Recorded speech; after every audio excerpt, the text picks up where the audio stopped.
ಸಮೀಕ್ಷೆಗೆ ನೇಮಕ ಮಾಡಿದ್ದಾರೆ. ಜಿಬಿಎ ವಿರುದ್ಧ ಆಕ್ರೋಶ ಹೊರಹಾಕ್ತಿದ್ದಾರೆ ಗಣತಿದಾರರು. ಬೆಂಗಳೂರಿನಲ್ಲಿ ಸಮೀಕ್ಷೆ ಈಗಾಗಲೇ ಭರ್ಜರಿಯಾಗಿ ಆರಂಭ ಆಗಿದೆ. ಆದರೆ 108 ಸಂಕಟವೂ ಕೂಡ ಜೊತೆಯಲ್ಲೇ ಶುರುವಾಗಿದೆ. ಡಿಸಿಎಂ ಡಿಕೆ ಶಿವಕುಮಾರ್ ಅವರಿಂದಲೇ ಕೆಲವು ಪ್ರಶ್ನೆಗಳಿಗೆ ವಿರೋಧ ವ್ಯಕ್ತವಾಗಿದೆ. ಕೇಳಬೇಕಾ, ಡಿಸಿಎಂ ಡಿಕೆ ಶಿವಕುಮಾರ್ ಅವರು ಒಂದು ಪುತ್ರ ಕೊಟ್ಟರೆ ಇನ್ನೊಂದು ಪುತ್ರ ಕೊಡೋದಿಲ್ಲ. ಗಣತಿದಾರರಂತೂ ಟೆನ್ಷನ್ ಆಗೋಗ್ಬಿಟ್ಟಿದ್ದಾರೆ. ಇವ್ರ ಹತ್ರ ಹೆಂಗಪ್ಪ ನಾವು ಆನ್ಸರ್ ಪಡ್ಕೊಳ್ಳೋದು ಅಂತ. ಸೊ ಆ ರೀತಿಯಾದಂತಹ ಕ್ವಶನ್ಸ್ ಗಳನ್ನ ಡಿಸಿಎಂ ಡಿಕೆ ಶಿವಕುಮಾರ್ ಅವರು ಹಿಂದೆ ಕೇಳಿದ್ದಾರೆ ಅಂತ ಹೇಳಲಾಗ್ತಾ ಇದೆ. ಸರ್ಕಾರಕ್ಕೆ ಸಮೀಕ್ಷೆ ಗೊಂದಲನ ಅಥವಾ ಸರ್ವೆ ಗೊಂದಲ ಯಾಕೆ?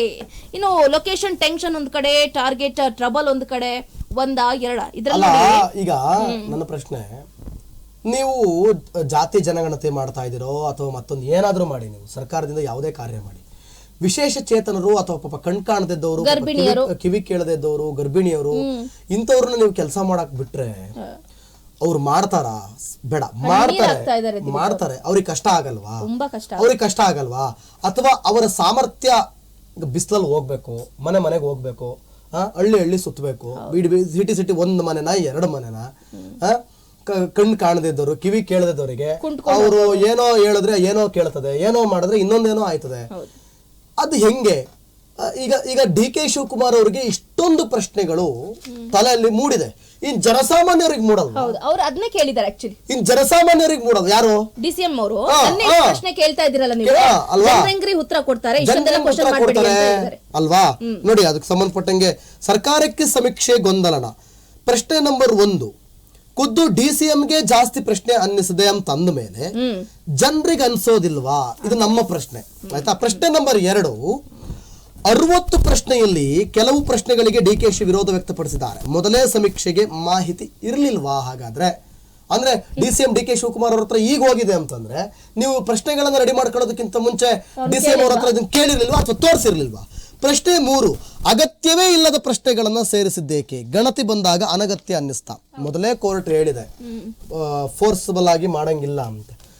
ಮೊನ್ನೆ ನಮ್ಮನೇಲಿ ಮಾಡಕ್ ಬಂದಿದ್ರು, ಬೇಡ ಅಂತಂದೆ. ನಾವು ಯಾಕೆ ಮಾಡಬೇಕು? ನಾನು ಯಾಕೆ ಜಾತಿ ಹೇಳ್ಕೊಬೇಕು? ನಾನು ಯಾಕೆ ನನ್ನ ಜಾತಿ ತೋರಿಸ್ಬೇಕು? ಸಮಾನತೆ ಅಂತ 3 ಹೊತ್ತು ಸಾಂವಿಧಾನಿಕವಾಗಿ ಸಮಾನತೆ ಅಂತ ಹೇಳೋ ಸಿದ್ದರಾಮಯ್ಯನವರಿಗೆ ನಾನು ಯಾಕೆ ಜಾತಿ ಹೇಳ್ಬೇಕು? ಎಲ್ಲಿದೆ ಜಾತಿ? ಆಯ್ತಾ, ಅದು ನಾನು ಹೇಳ್ತೀನಿ, ಒಂದು ನಿಮಿಷ ಅದ್ರ ಬಗ್ಗೆ ಮಾತಾಡ್ತೀನಿ, ಆಯ್ತಾ? ಆಮೇಲೆ ನೆಕ್ಸ್ಟ್ ಕ್ವಶನ್, ನಿಧಾನಗತಿ ಸಮೀಕ್ಷೆ ಗಂಟೆ ಕಾದು ಡಿಕೆಶಿ ಕಾದು ಸುಸ್ತಾಗ್ಬಿಟ್ರು. ಅತ್ಲಾಗಿ ಜನರ ಪರಿಸ್ಥಿತಿ ಇದೆ ಅಲ್ವಾ?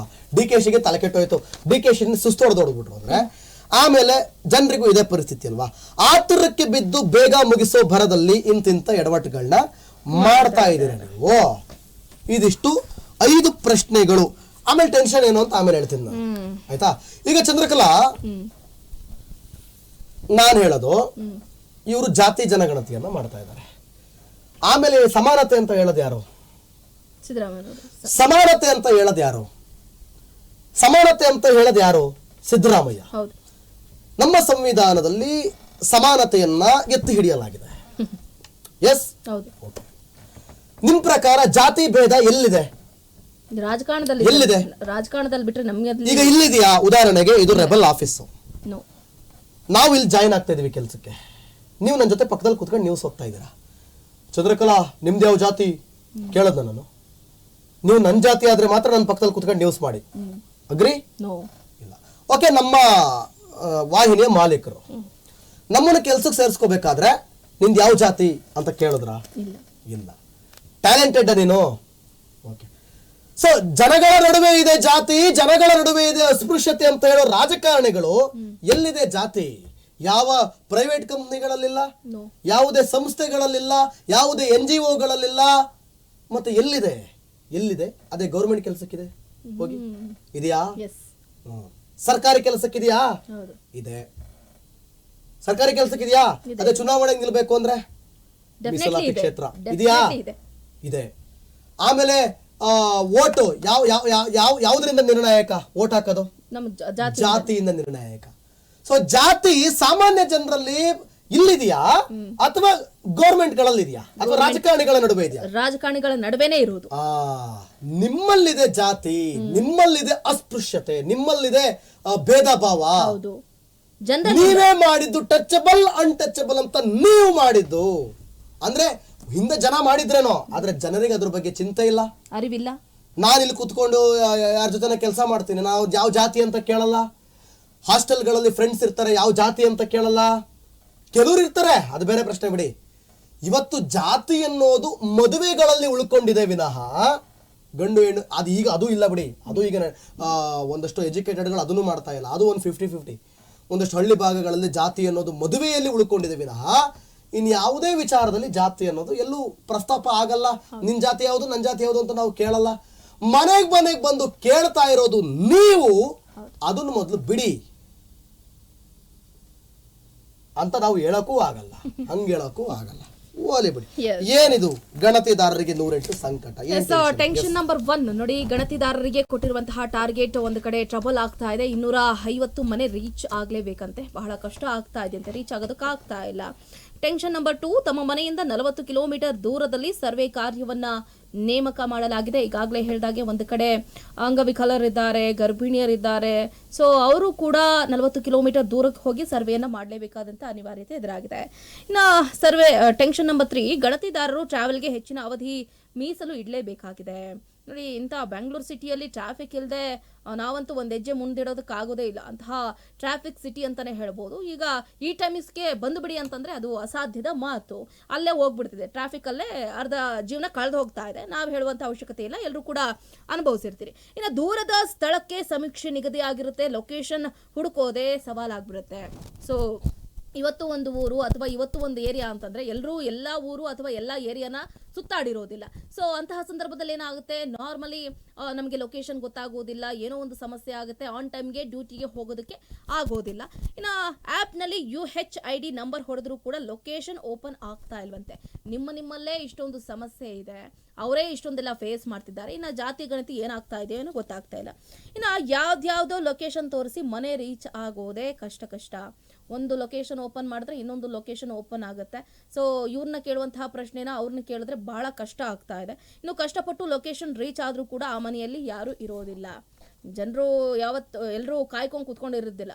ಜಾತಿ ಗಣತಿ ಅವ್ರು ಬರ್ತಾರೆ, ನಮ್ಮ ಕೆಲಸ ಕಾರ್ಯ ಬಿಟ್ಬಿಟ್ಟು ನಾವು ಇವತ್ತು ಮನೆಗಿರ್ಬೇಕು ಹಂಗೆ ಹಿಂಗೆ ಅಂತ ಯಾರು ಇರೋದಿಲ್ಲ.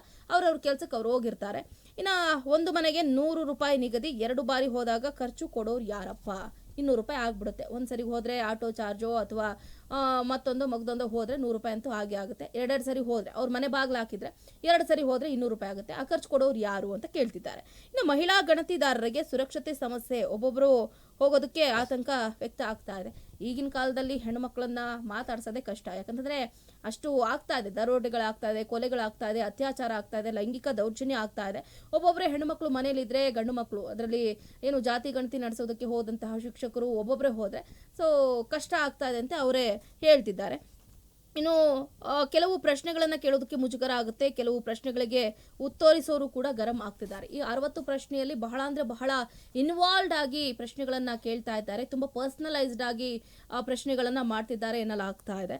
ಸೊ ಹಾಗಾಗಿ ಉತ್ತರ ಕೊಡೋದಕ್ಕೆ ಅವರು ಕೂಡ ಮನೆಯ ಯಜಮಾನರು ಕೂಡ ಹಿಂದೇಟನ್ನ ಹಾಕ್ತಾ ಇದ್ದಾರೆ.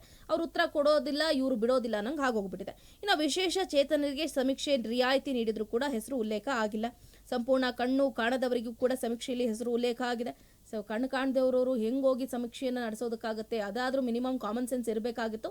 ಬಟ್ ಕಾಮನ್ ಸೆನ್ಸ್ ಇಲ್ದಿರೋರು ಪಾಪ ಕಣ್ಣು ಕಾಣದೇ ಇರೋರಿಗೆ ಕೆಲಸಕ್ಕೆ ಹಾಕಿದ್ದಾರೆ, ಅಂದ್ರೆ ಸಮೀಕ್ಷೆ ನಡೆಸೋದಕ್ಕೆ ಹಾಕಿದ್ದಾರೆ. ಇನ್ನು ಕೆಲವೊಮ್ಮೆ ಮನೆಯಲ್ಲಿ ಎಲ್ಲರ ಮಾಹಿತಿ ಇಲ್ಲದೆ ದಾಖಲಿಸುವಿಕೆ ವಿಳಂಬ ಆಗ್ತಾ ಇದೆ. ಎಲ್ಲರೂ ಮನೇಲಿ ಇರ್ಬೇಕಲ್ಲ. ಮನೇಲಿ ಈಗ 5 ಜನ ಇರ್ತಾರೆ ಅಂತಂದ್ರೆ 5 ಜನನೂ ಕೂಡ ಕೆಲಸ ಬಿಟ್ಟು ಮನೇಲೇ ಇರಬೇಕು ಅಂದ್ರೆ ಕಷ್ಟ. ಒಬ್ರೆಲ್ಲೋ ಅಬ್ರಾಡ್ಗೋ ಎಲ್ಲೋ ಹೋಗಿ ಸೆಟ್ಲ್ ಆಗಿರ್ತಾರೆ, ಅವ್ರು ಇರೋದಿಲ್ಲ. ಇನ್ನೊಬ್ರು ಯಾರೋ ಹೊಲಕ್ಕೆ ಹೋಗಿರ್ತಾರೆ, ತಾಯಿ ಕೆಲಸಕ್ಕೆ ಹೋಗಿರ್ತಾರೆ, ಮಕ್ಳಿಬ್ರು ಮನೇಲಿ ಇರ್ತಾರೆ. 3 ಜನ ಬರೋವರೆಗೂ ಕಾಯ್ಕೊಂಡು ಕೂತ್ಕೊಳ್ಳೋಕೆ ಆಗೋದಿಲ್ಲ, ಸಮೀಕ್ಷೆ ಕೂಡ ಕಂಪ್ಲೀಟ್ ಆಗೋದಿಲ್ಲ. ಇನ್ನು ಕೆಲವು ಮನೆಗಳಲ್ಲಿ ಮಾಹಿತಿ ದಾಖಲಿಸೋದಕ್ಕೆ ನೆಟ್ವರ್ಕ್ ಕೂಡ ಇರುವುದಿಲ್ಲ. ಇದು ಬಹಳ ಮುಖ್ಯವಾಗಿ ಆಗುತ್ತೆ ಸಮಸ್ಯೆ ಇದು. ಇನ್ನು ಒಂದು ಮನೆಗೆ 1 ಗಂಟೆ ಬೇಕೇ ಬೇಕು, ದಿನಕ್ಕೆ 10 ಆದರೆ ಅದೇ ಹೆಚ್ಚು. ಒಂದು ಮನೆಗೆ 1 ಗಂಟೆ ಬೇಕೇ ಬೇಕು. 60 ಪ್ರಶ್ನೆ ಅಂತಂದ್ರೆ ಬಹಳ ಕಷ್ಟ. ಎಲ್ಲ ಇದೊಂಥರ ಎಡವಟ್ಟಾಗೋಯ್ತು ಸುಮ್ಮನೆ. ಬಹಳ ಅಂದ್ರೆ ಬಹಳ ಕಷ್ಟ ಆಗೋಗ್ಬಿಟ್ಟಿದೆ. ಜನರ ಜೊತೆ ಈಗ ಶಿಕ್ಷಕರು ಸರ್ವೆ ಮಾಡುವಂಥವ್ರು ಬಹಳ ಅಂದ್ರೆ ಬಹಳ ಪೇಷನ್ಸ್ ಇಂದ ಇರಬೇಕಾಗುತ್ತೆ. ಪೇಷನ್ಸ್ ಇಲ್ಲದೆ ಇವತ್ತೊಂದು ಗಲಾಟೆನೇ ಆಗೋಗ್ಬಿಟ್ಟಿದೆ. ಮುಸ್ಲಿಂ ಮಹಿಳೆ ಮೇಲೆ ಇವತ್ತು ಒಂದು ಕಡೆ ಹಿಂದೂ ನಮ್ಮವರು ಅಂದ್ರೆ ಲೈಕ್ ಹಿಂದೂ ಅವರು ಏನು ಗಲಾಟೆನೇ ಮಾಡಿಬಿಟ್ಟಿದ್ದಾರೆ. ಎಲ್ಲಮ್ಮ ಸುಮ್ಮನೆ ಬಂದಿದೀಯಾ, ಜಾತಿ ಗಣತಿ ಮಾಡ್ತೀನಿ ಅಂತ, ನಿನ್ನ ID ಕಾರ್ಡ್ ಪ್ರೂಫ್ ತೋರಿಸು ಅಂತ ಬಿಟ್ಟಿದ್ದಾರೆ. ಇವ್ರು ನೋಡಿದ್ರೆ ಪ್ರೂಫೇ ತಗೊಂಡು ಹೋಗಿಲ್ಲ. ಏಕ್ದಮ್ ಒಂದೇ ಸಾರಿ ಹೋಗ್ಬಿಟ್ಟು ನಾವು ಜಾತಿ ಗಣತಿ ಸಮೀಕ್ಷೆ ನಡೆಸೋರು, ನಿಮ್ಮ ಪರ್ಸನಲ್ ಡೀಟೇಲ್ಸ್ ಅನ್ನ ಕೊಡಿ ಅಂತಂದ್ರೆ ಯಾರಿಗಾದ್ರೂ ಅನುಮಾನ ಬಂದೇ ಬರುತ್ತೆ. ಹಿಂದೆ ಜನಗಣತಿ ಮಾಡ್ತಾ ಇದ್ರು, 10 ವರ್ಷಕ್ಕೊಂದ್ಸಲ ಮಾಡ್ತಾ ಇದ್ರು. ಏನ್ ಹೇಳಿದ್ರು ಜನಗಣತಿ ಯಾಕೆ ಮಾಡ್ತಾ ಇದ್ರು? ಜನಸಂಖ್ಯೆ ಲೆಕ್ಕ ಹಾಕೋದು. ಹೌದು, ಮನೇಲಿ ಎಷ್ಟು ಜನ ಇದ್ದಾರೆ ಏನು ಆಯ್ತಾ, 10 ವರ್ಷಕ್ಕೊಂದ್ಸಲ ಮಾಡ್ತಾ ಇದ್ರು. ಆಮೇಲೆ ಅದನ್ನ ಮಾಡಿದ್ದೇ ನೋಡ್ಲಿಲ್ಲ ನಾನೀಗ. 2011ರಲ್ಲಿ ಆಗಿದೆ ಅನ್ಸುತ್ತೆ ಲಾಸ್ಟ್ ಜನಗಣತಿ. ಈಗ ಜಾತಿ ಜನಗಣತಿ ಬಿಡಿ, ಇದು ಮುಂದುವರೆದ ಭಾಗ ಇವ್ರದ್ದು. ಕಾಂತರಾಜ್ ವರದಿ ಎಕ್ಕುಟ್ಟೋಯ್ತು ಅಂತ ಹೇಳ್ಬಿಟ್ಟು ಈಗ ಹೊಸ ವರದಿಯನ್ನ ಮಾಡ್ತಾ ಇದ್ದಾರೆ. ಸತ್ಯ ಹೇಳ್ತೀನಿ, ಜನಗಣತಿಯನ್ನ ಮಾಡ್ತಾ ಇದ್ದಂತ ಒಂದು ಟೈಮ್ ಅದು. ಆಗ ಮೆಲ್ಲಗೆ ಜಾತಿ ಗಣತಿನೂ ಮಾಡ್ಕೊತಾ ಇದ್ರು. ಈಗ ಅಫಿಷಿಯಲ್ ಆಗಿ ಜಾತಿ ಜನಗಣತಿ ವರದಿ ಮಾಡ್ತಾ ಇದ್ದಾರೆ ಬಿಡಿ. ಆವಾಗ ಈ ಸ್ಕೂಲು ಕಾಲೇಜ್ಗಳಲ್ಲಿ ನಿಮಗೆ ನೆನಪಿದೆಯಾ, ರಜೆ ಕೊಡೋರು ಸ್ವಲ್ಪ ದಿನ, 3 ದಿನ ರಜೆ, ಮತ್ತೆ ಎಲ್ಲಾ ಸರ್ಕಾರಿ ಇವರಿಗೂ ರಜೆ, ಮತ್ತೆ ಎಲ್ಲರಿಗೂ ರಜೆ. ಆವತ್ತು ಆ ಜಿಲ್ಲೆಗಳಲ್ಲಿ ಸಂಬಂಧಪಟ್ಟಂತ ಅಧಿಕಾರಿಗಳು ಅಥವಾ ಶಿಕ್ಷಕರು ಅಥವಾ ಗೌರ್ಮೆಂಟ್ ಅಫಿಷಿಯಲ್ಸು, ಆಶಾ ಕಾರ್ಯಕರ್ತರು ಯಾರೋ ಹೋಗ್ಬಿಟ್ಟು ಅವತ್ತು ಅವ್ರವ್ರ ಊರಲ್ಲಿ ಅವ್ರವ್ರ ಮನೇಲಿ ಅವ್ರವ್ರ ಕೆಲಸ ಹೋಗ್ಬಿಟ್ಟು ಅವತ್ತು 3 ದಿನದಲ್ಲಿ ಯಾವತ್ತು ಬೇಕಾದ್ರೂ ಅವ್ರು ಬರ್ತಾ ಇದ್ರು. ಬಂದು ನಿಮ್ಮ ಮನೇಲಿ ಎಷ್ಟು ಜನ ಇದ್ದೀರಾ, ಏಜು ಎಲ್ಲ ಬರ್ಕೊಂಡು ಹೋಗ್ತಾ ಇದ್ರು. ಇವಾಗ ಹೆಂಗಾಗಿದೆ ಪರಿಸ್ಥಿತಿ ಅಂದ್ರೆ, ಜನರಿಗೂ ಸರ್ವೇ ಸಮಸ್ಯೆ ಎದುರಾಗ್ಬಿಟ್ಟಿದೆ. ಅದಕ್ಕೂ ಒಂದು ರೀತಿ ರಿವಾಜ್ ಇಲ್ಲ. ಏನಾಗಿದೆ ಆಕ್ಚುಲಿ, ಬನ್ನಿ, ಗಣತಿದಾರರು ಮನೆಗೆ ಬಂದಾಗ ಆ ಮನೆಯ ಯಜಮಾನನೇ ಇರಲ್ಲ. ಮನೆಯ ಯಜಮಾನನೇ ಇಲ್ಲ ಅಂತಂದ್ಮೇಲೆ ನೀವು ಬಂದು ಜಾತಿ ಗಣತಿನೋ ಜನಗಣತಿನೋ ಮತ್ತೊಂದು ಮಗದೊಂದು ಮಾಡಿ ಏನು ಯೂಸು? ಎಲ್ಲೋ ಕೆಲಸದಲ್ಲಿದ್ದೋ ಇರ್ತಾರೆ ಪಾಪ, ಏನೋ ಎಮರ್ಜೆನ್ಸಿ ಇರುತ್ತೆ, ಅವರು ಮನೆಗೆ ಬರಬೇಕಾದಂಥ ಅನಿವಾರ್ಯತೆ ಸೃಷ್ಟಿಯಾಗುತ್ತೆ. ಹಂಗಾದಾಗ ಹೆಂಗೆ ಅದು ಕತೆ? 60 ಪ್ರಶ್ನೆ, 1 2 ಮನೆ ಯಜಮಾನಿಗೆ ಕೇಳಬೇಕದು. ಏನು ಮಕ್ಕಳಿಗೆ ಅಲ್ಲಿ ಹೋಗ್ಬಿಟ್ಟು ಮೊಮ್ಮಕ್ಕಳಿಗೋ ಅಥವಾ ಮಕ್ಕಳಿಗೋ ಅಥವಾ ಮಗನಿಗೋ ಕೇಳೋದಲ್ಲ. ಯಾರು ಹಿರಿಯ ವ್ಯಕ್ತಿ ಇರ್ತಾರೋ ಅವ್ರನ್ನೇ ಕೇಳಬೇಕು. ಅವ್ರಿಗೆ ಹೇಳೋದಕ್ಕೆ ಸ್ವಲ್ಪ ಕಷ್ಟ ಆಗ್ತಾ ಇದೆ ಅಥವಾ ಅವ್ರಿಗೆ ಏಜ್ ಆಗಿದೆ ಅಂದಾಗ ಅವ್ರ ಮಗ, ಅದು ಬಿಟ್ಟು ನಂತರದಲ್ಲಿ ಯಾರು ಇರ್ತಾರೆ ರೆಸ್ಪಾನ್ಸಿಬಲ್, ಯಾರು ಮನೆಯ ಯಜಮಾನ ಅಂತಂದರೆ ಇಲ್ಲಿ ಹಿರಿಯ ವ್ಯಕ್ತಿಗಳು ಅಂತಲ್ಲ, ಯಾರು ಮನೆಯ ಜವಾಬ್ದಾರಿ ಹೊತ್ತಿರ್ತಾರೆ ಅವರು. ಆಯಿತಾ? ಆಮೇಲೆ 60 ಪ್ರಶ್ನೆ, ಹೆಚ್ಚು ಸಮಯ ತಗೋಬೇಕು. ಆಯಿತಾ? ದಿನಗೂಲಿ ನೌಕರರಿಗೆ ಕಷ್ಟ ಆಗುತ್ತದೆ. ಕೆಲವು ಅನವಶ್ಯಕ ಪ್ರಶ್ನೆಗಳನ್ನು ಕೇಳೋ ಅಗತ್ಯ ಇತ್ತಾ ಅಂತ DCMA ಹೇಳ್ತವ್ರೆ. ನಾವು ಹೇಳಬಾರ್ದಾ? ಇನ್ನು ಜನರು ಹೇಳಬಾರ್ದಾ? ಅವಿದ್ಯಾವಂತರು ಇರೋ ಹಳ್ಳಿ ಭಾಗದಲ್ಲಿ 60 ಪ್ರಶ್ನೆಗೆ ಉತ್ತರ ಕೊಡೋಕ್ಕಾಗುತ್ತಾ? ಏನು ನೀವೇನು PGCET ಎಕ್ಸಾಮ್ ನಡೆಸ್ತಾ ಇದ್ದೀರಾ? ಇಲ್ಲ ಅವ್ರಿಗೇನಾದರೂ ಕಾಂಪಿಟೇಟಿವ್ ಎಕ್ಸಾಮ್ ನಡೆಸ್ತಾ ಇದ್ದೀರಾ? ಆಭರಣಗಳ ಲೆಕ್ಕ ಕೇಳಿದಾಗ ಹೇಳಲು ಬಹುತೇಕ ಜನರು ಹಿಂದೇಟು. ಅದನ್ನೇ ಕೇಳ್ತಾ ಇದ್ದೀರಾ ಇಲ್ಲಿ? ಆಭರಣಗಳ ಲೆಕ್ಕದಲ್ಲಿ ಜಾತಿ ಇದೆಯೇ, ಜನಗಣತಿ ಇದೆಯೇ? ಅದೇ ಹೇಳ್ತಾರೆ. ಈ ಕೆಲ್ಸಕ್ಕೆ ಬಾರದೇ ಇರುವಂತ ಒಂದಷ್ಟು ಕ್ವಶನ್ಗಳನ್ನ ಕೇಳ್ತಾ ಇದ್ದಾರೆ. ಇದು ಎಲ್ಲೋ ಒಂದು ಕಡೆ ಜನರನ್ನ ಮುಜುಗರಕ್ಕುಂಟು ಮಾಡ್ತಾ ಇದೆ, ತಬ್ಬಿಬ್ಬನ್ನಾಗಿ ಮಾಡ್ತಾ ಇದೆ. ಹೇಳೋದಕ್ಕೆ ಭಯ, ಇನ್ನು ಕೆಲವರಿಗೆ ಇದ್ದವ್ರಿಗೂ ಹೇಳೋದಕ್ಕೆ ಭಯ, ಇಲ್ಲದೆ ಇದ್ದವ್ರಿಗೆ ಪಾಪ ನಮ್ಮ ಹತ್ರ ಇಲ್ಲ ಅಂತ ಹೇಳೋದಕ್ಕೆ ಮುಜುಗರ. ಪಾಪ ನೀವೇನ್ರಿ ತಕ್ಷಣಕ್ಕೆ ಮದುವೆ ವಯಸ್ಸು ಲೆಕ್ಕ ಹಾಕಿ ಸಮೀಕ್ಷೆದಾರರಿಗೆ ಹೇಳೋ ಸವಾಲು. ಅವು ಕೂತ್ಕೊಂಡು ಲೆಕ್ಕ ಹಾಕಬೇಕು. ಯಾವ ಹುಟ್ಟಿದ್ದು 97 68 ಎಷ್ಟು 68 ಅಟ್ಲೀಸ್ಟ್ 68 ಅಂತ ಹೇಳೋದು ನೀವು ಪಟಕನ್ ಲೆಕ್ಕ ಹಾಕ್ತೀರಾ, ನಿಮಗೂ ಬರೋಕ್ಕಿಲ್ಲ ಲೆಕ್ಕ, ಅಲ್ಲಿದ್ದವರಿಗೂ ಲೆಕ್ಕ ಬರಲ್ಲ. ಇನ್ನು ಅವರು 1 2 78 74 76 70 20 ಅನ್ಕೊಂಡು ಲೆಕ್ಕ ಹಾಕೊಂಡು ಕೂತ್ಕೊಬೇಕು, ಅದಕ್ಕೆ ಬೇರೆ ಟೈಮು. ಆಮೇಲೆ ಸಮೀಕ್ಷೆ ರೂಪದಲ್ಲಿ ಅಂಕಿಅಂಶ ಪಡೆದು ವಂಚನೆ ಆಗುವ ಭಯ. ದನ ಕುರಿ ಕೋಳಿ ಹಂದಿ ಜೇನು ಲೆಕ್ಕ ಕೇಳೋದ್ರಿಂದ ಗೊಂದಲ ಸೃಷ್ಟಿ. ಇವೆಲ್ಲ ಯಾಕೆ ಬೇಕು? ದನದ್ದು ಕುರಿದು ಜಾತಿ. ಉದಾಹರಣೆಗೆ ಗೌಡ್ರು ಅಂತಂದ್ರೆ ಇವ್ರ ಮನೇಲಿರೋ ಕುರಿ ಗೌಡ ಕುರಿ ಅಂತ ಬರ್ಕೊಂಡು ಹೋಗ್ತೀರಾ ನೀವು, ಗೌಡ್ರು ಕುರಿ ಅಂತ ಬರ್ಕೊಂಡು ಹೋಗ್ತೀರಾ. ಮದುವೆ ವಯಸ್ಸು ಲೆಕ್ಕ ಹಾಕ್ಬೇಕಂತ. ಈಗ ಅವ್ನ ಪಾಪ ಮದುವೆಯಾಗಿ 10 ವರ್ಷ ಆಗಿ ಅವನಿಗೆ ಪಾಪ ಮದುವೆಯಾಗಿ ಯಾಕಾರು ಮದುವೆ ಆಗಿ ಅನ್ಸ್ಬಿಟ್ಟಿರುತ್ತೆ. ಅಲ್ಲಿ ಹೋಗ್ಬಿಟ್ಟು ನೀವು ಹಳೇದೆಲ್ಲ ನೆನಪಿಸ್ತೀರಾ ಹೋಗ್ಬಿಟ್ಟು. ಇದು ನ್ಯಾಯವೇ? ಬಿಡಿ ಹೋಗ್ಲಿ. ಎಸ್, ಕ್ರಾಂತಿ ಹೆಚ್ಚಾಗ್ತಾ ಇದೆ. ಅದು ಈಗ ಸೆಪ್ಟೆಂಬರ್ ಕ್ರಾಂತಿ ಹೋಯ್ತು, ಈಗ ನವೆಂಬರ್ ಕ್ರಾಂತಿಯದ್ದೇ ಸದ್ದು ಗದ್ದಲ. ಸೊ ಸಂಪುಟ ಪುನರ್ರಚನೆ ಮಾಡ್ತಾರಾ, ಮುಖ್ಯಮಂತ್ರಿ ಬದಲಾವಣೆ ಆಗುತ್ತಾ ಅನ್ನುವಂಥ ಪ್ರಶ್ನೆ ಕೂಡ ಮೂಡ್ತಾ ಇದೆ. ಕಾಂಗ್ರೆಸ್ ಪಡಸಾಲೆಯಲ್ಲಿ ಗುಸುಗುಸು ಸ್ಟಾರ್ಟ್ ಆಗ್ತಾ ಇದೆ. ನಾನೇ ಪೂರ್ಣಾವಧಿ ಸಿಎಂ ಅಂತಿದ್ದಾರೆ ಮುಖ್ಯಮಂತ್ರಿಗಳು. ಕುತೂಹಲ ಮೂಡಿಸ್ತಾ ಇದೆ ನವೆಂಬರ್ ಕ್ರಾಂತಿ. ಕಾಂಗ್ರೆಸ್ನಲ್ಲಿ ಪ್ಲಾನ್ ಎ ಪ್ಲಾನ್ ಬಿ ಹಾಗಾದ್ರೆ ರೆಡಿ ಆಗಿದೆಯಾ? ಸಂಪುಟ ಪುನರ್ರಚನೆ ಮಾಡಿದ್ರೆ ಸಿಎಂ ಸೇಫ್ ಆಗ್ತಾರಾ? ಎಸ್, ಕಾಂಗ್ರೆಸ್ನಲ್ಲಿ ನವೆಂಬರ್ ಕ್ರಾಂತಿಯಂತೆ ಸದ್ದು ಗದ್ದಲ. ಸಂಪುಟ ಪುನರ್ರಚನೆ ಮಾಡ್ತಾರಾ, ಮುಖ್ಯಮಂತ್ರಿ ಬದಲಾವಣೆನಾ ಅನ್ನುವ ಪ್ರಶ್ನೆ ಕಾಂಗ್ರೆಸ್ ಪಡಸಾಲೆಯಲ್ಲಿ ಗುಸುಗುಸು. ನಾನೇ ಪೂರ್ಣಾವಧಿ ಸಿಎಂ ಅಂತಿದ್ದಾರೆ ಸಿದ್ದು. ಕುತೂಹಲ ಮೂಡಿಸಿದೆ ನವೆಂಬರ್ ಕ್ರಾಂತಿಯ ಗುಮ್ಮ. ಕಾಂಗ್ರೆಸ್ನಲ್ಲಿ ಪ್ಲಾನ್ ಎ ಪ್ಲಾನ್ ಬಿ ಹಾಗಾದ್ರೆ ರೆಡಿನಾ? ಸಂಪುಟ ಪುನರ್ರಚನೆ ಮಾಡಿದ್ರೆ ಮುಖ್ಯಮಂತ್ರಿಗಳು ಎಷ್ಟರ ಮಟ್ಟಿಗೆ ಸೇಫ್ ಆಗಬಹುದಮ್ಮ? ಹಾಗಾದ್ರೆ ಸಿದ್ದರಾಮಯ್ಯನವರು ಇದೆಲ್ಲದಕ್ಕೂ ಒಪ್ಕೊಳ್ತಾರ? ಸಾಧ್ಯನೇ ಇಲ್ಲ. ಮೊನ್ನೆಯಷ್ಟೇ ದಸರಾದಲ್ಲಿ ಪರಿಪೂರ್ಣ ಮುಖ್ಯಮಂತ್ರಿ ನಾನೇ, 5 ವರ್ಷಗಳ ಕಾಲ ಆಡಳಿತವನ್ನ ನಡೆಸ್ತೀನಿ, ಮುಂದಿನ ಬಾರಿ ಏನು ದಸರಾ ಉತ್ಸವದಲ್ಲಿ ಅಂದ್ರೆ ಚಾಮುಂಡೇಶ್ವರಿ ಅಮ್ಮನವರಿಗೆ ಪುಷ್ಪಾರ್ಚನೆಯನ್ನ ಮಾಡೋದಕ್ಕೆ ನಾನು ಸಿದ್ಧ ಇದ್ದೀನಿ ಅನ್ನುವಂಥ ಹೇಳಿಕೆಯನ್ನ ಕೊಡೋದ್ರ ಮುಖಾಂತರ ಬಹಳ ಅಂದ್ರೆ ಬಹಳ ಗೊಂದಲವನ್ನ ಸೃಷ್ಟಿ ಮಾಡಿದ್ರು. ಇತ್ತ DCM DK ಶಿವಕುಮಾರ್ ಅವರ ಅಭಿಮಾನಿಗಳಿಗೆ, ಬೆಂಬಲಿಗರಿಗೆ ಒಂಥರ ಕೈ ಇಚ್ಚಿಕೊಳ್ಳುವಂತಹ ಪರಿಸ್ಥಿತಿ ಕೂಡ ಉಂಟಾಯಿತು. ಬಟ್ ಈಗಾಗಲೇ DCM DK ಶಿವಕುಮಾರ್ ಅವರು ಕೂಡ ಅವರ ಬೆಂಬಲಿಗರಿಗಾಗಿರ್ಬೋದು, ಅವರ ಸಪೋರ್ಟರ್ಸ್ಗೆ ಈಗಾಗಲೇ ಒಂದು ಕಡೆ ನೋಟಿಸ್ ಅನ್ನ ಇಶ್ಯೂ ಮಾಡ್ತಿದ್ದಾರೆ. ಯಾರೊಬ್ರು ಕೂಡ ನನ್ನ ಪರವಾಗಿ ಅಂದ್ರೆ ಮುಂದಿನ ಮುಖ್ಯಮಂತ್ರಿ ನೀವೇ ಅಣ್ಣ, DCM DK ಶಿವಕುಮಾರ್ ನೀವೇ, ಮುಂಬರುವಂತಹ ಮುಖ್ಯಮಂತ್ರಿಗಳು ನೀವೇ ಅಂತ ಘೋಷಣೆಯನ್ನ ಕೂಗೋ ಹಾಗಿಲ್ಲ. ಇಫ್ ಇನ್ ಕೇಸ್ ಏನಾದ್ರೂ ಘೋಷಣೆಯನ್ನ ಕೂಗೋದು ಅಥವಾ ತರ್ಲೆ ಮಾಡಿದ್ರೆ ನೋಟಿಸ್ ಅನ್ನ ಜಾರಿ ಮಾಡ್ತೀನಿ ಅಂತ ಒಂದು ಕಡೆ DCM DK ಶಿವಕುಮಾರ್ ಅವರು ಕೂಡ ಈಗಾಗಲೇ ಒಂದು ಕಡೆ ದೊಡ್ಡ ಮಟ್ಟದಲ್ಲಿ ತಿಳಿಸಿರುವಂತದ್ದು. ಸೊ ಹಾಗಾಗಿ ಎಲ್ಲೋ ಒಂದು ಕಡೆ DCM ಅವರನ್ನ ಹೈಕಮಾಂಡ್ ನಾಯಕರೇ ತಡೆ ಹಿಡಿತಾ ಇದ್ದಾರಾ ಅಂತ. ನವೆಂಬರ್ ಕ್ರಾಂತಿ ಏನಿದೆ ತಗೊಂಡ್ಬಿಡಿ. ಕಾಂಗ್ರೆಸ್ ನಲ್ಲಿ ನೋಡಿ, ನವೆಂಬರ್ ಕ್ರಾಂತಿ ಫಿಕ್ಸ್ ಆಗಿದ್ಯಾ? ಸಂಪುಟ ಪುನರ್ರಚನೆ ಮಾಡ್ತಾರಾ ಹಾಗಾದ್ರೆ ವರಿಷ್ಠರು? ಸಿಎಂ ಬದಲಾವಣೆ ಮಾಡೋದಕ್ಕೆ ತೀರ್ಮಾನ ಆಗಿದ್ಯಾ? ನವೆಂಬರ್ ವೇಳೆಗೆ 2ರಲ್ಲಿ ಒಂದು ಫಿಕ್ಸ್ ಆಗುತ್ತಾ? ಸಾಧಕ ಬಾಧಕಗಳನ್ನ ಅವಲೋಕಿಸ್ತಾ ಇದ್ದಾರಂತೆ ವರಿಷ್ಠರು. ಕಾಂಗ್ರೆಸ್ನಲ್ಲಿ ನವೆಂಬರ್ ಕ್ರಾಂತಿ ಅನ್ನೋದೇ ಒಂದು ದೊಡ್ಡ ಮಟ್ಟದಲ್ಲಿ ಚರ್ಚೆ ಆಗ್ತಾ ಇದೆ. 2.5 ವರ್ಷಗಳ ಕಾಲ ಪೂರೈಸಿರುವಂತಹ ಮುಖ್ಯಮಂತ್ರಿ ಸಿದ್ದರಾಮಯ್ಯನವರು ಆ ಹಾಟ್ ಸೀಟ್ ಅನ್ನ ಏನಾದರೂ DCM DK ಶಿವಕುಮಾರ್ ಅವರಿಗೆ ಬಿಟ್ಕೊಡ್ತಾರಾ ಗೊತ್ತಿಲ್ಲ. ಸಂಪುಟ ಪುನರ್ರಚನೆ ಮಾಡ್ತಾರಾ ವರಿಷ್ಠರು? ಈಗಾಗಲೇ ಕಿತ್ತಾಗ್ತಾ ಇದ್ದಾರೆ. ಸಚಿವ ಸಂಪುಟದಿಂದ ಹಲವಾರು ನಾಯಕರನ್ನ ಈಗಾಗಲೇ ಗೆಟ್ ಔಟ್ ಮಾಡಿಬಿಟ್ಟಿದ್ದಾರೆ. ಹೊಸಬರಿಗೆ ಅವಕಾಶವನ್ನ ಕೊಡ್ತಾರಾ? ಆ ಸೀಟ್ಗಳನ್ನ ಫುಲ್ಫಿಲ್ ಮಾಡ್ತಾರಾ? ಸಿಎಂ ಬದಲಾವಣೆ ಮಾಡೋದಕ್ಕೆ ತೀರ್ಮಾನ ಆಗಿದೆಯಾ? ಹೈಕಮಾಂಡ್ ನಾಯಕರ ನಿರ್ಧಾರ ಏನು? ಇನ್ನು ಕೂಡ ಅಂದ್ರೆ ಯಾವುದೇ ವಿಷಯಗಳು ಲೀಕ್ಔಟ್ ಆಗಿಲ್ಲ. ನವೆಂಬರ್ ವೇಳೆಗೆ 2ರಲ್ಲಿ ಒಂದು ಫಿಕ್ಸ್ ಆಗುತ್ತಾ? ಸಾಧಕ ಬಾಧಕಗಳನ್ನ ಅವಲೋಕಿಸ್ತಾ ಇದ್ದಾರಂತೆ ವರಿಷ್ಠರು.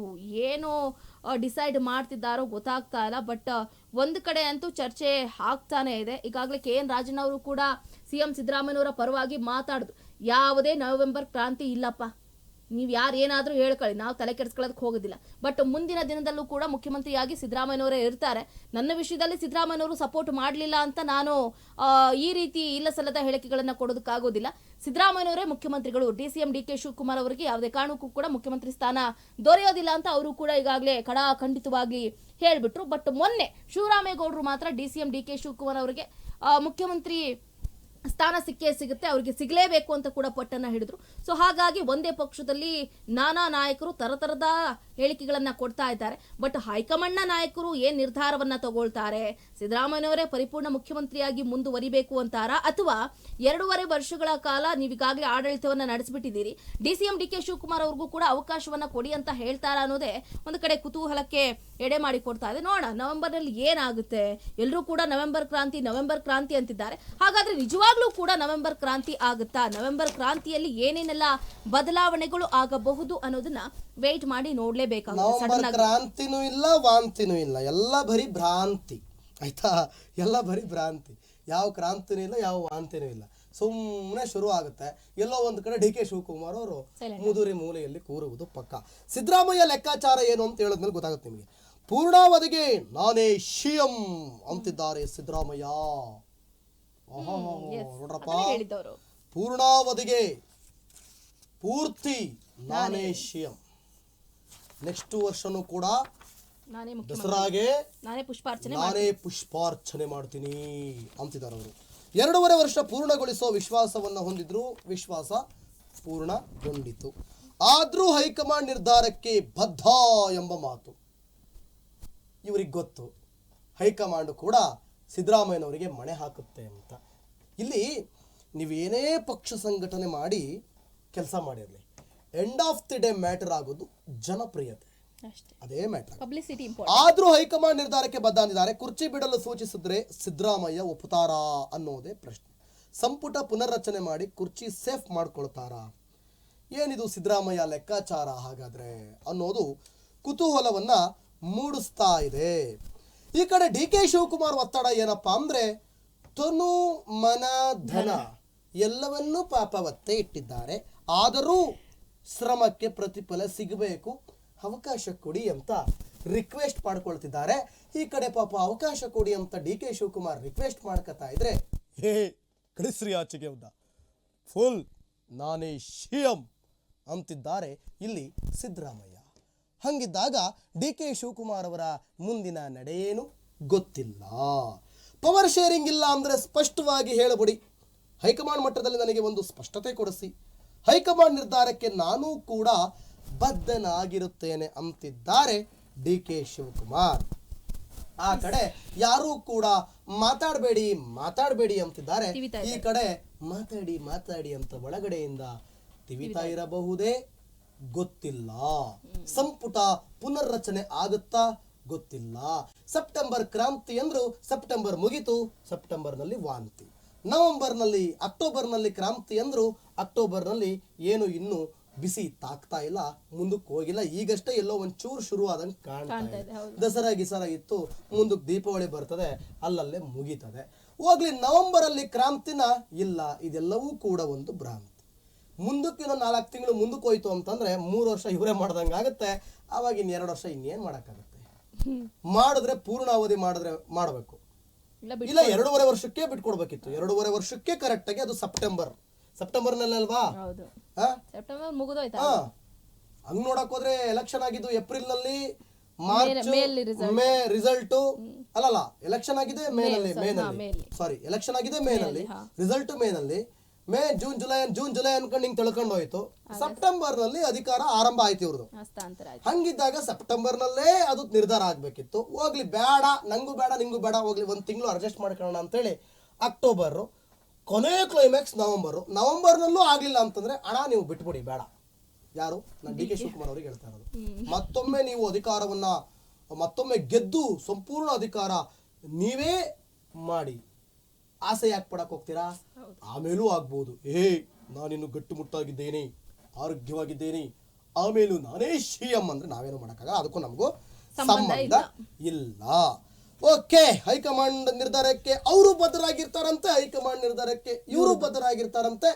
ಸೊ ಹೈಕಮಾಂಡ್ ಹಂಗಾದ್ರೆ ಯಾರಿಗೆ ಮಣೆ ಹಾಕಿ ಇನ್ಯಾರಿಗೆ ನಾಮ ಇಕ್ಕುತ್ತೆ ಅನ್ನೋದನ್ನ ಕಾದು ನೋಡ್ಬೇಕಾಗುತ್ತೆ. ಬಹುಶಃ ನಾಮವನ್ನ ಸಿದ್ದರಾಮಯ್ಯನವರು ಇಟ್ಸ್ಕೊಳ್ಳೋದಕ್ಕೆ ಸ್ವಲ್ಪ ಹಿಂಜರಿತಾರೆ.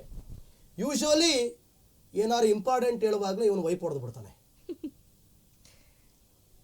ಯೂಶುವಲಿ ಸಿದ್ದರಾಮಯ್ಯನವರು ನಾಮ ಇಟ್ಸ್ಕೊಳ್ಳಲ್ಲ, ಯಾರು ಇಡಕ್ ಬಂದ್ರು ಇಟ್ಸ್ಕೊಳ್ಳಲ್ಲ.